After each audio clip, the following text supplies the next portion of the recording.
ရှင်ကျွန်တော်တို့ခွဲက private လူမှုကူညီရေးခွဲလေ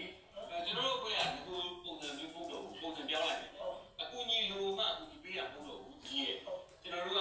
ဘယ်သူအကူညီလိုလဲဆိုတော့တရားလုံးဖြတ်ချက်လိုက်ရှာနေတာဟုတ်တယ်အခုဘာရင်းဒီမကောင်းကြလို့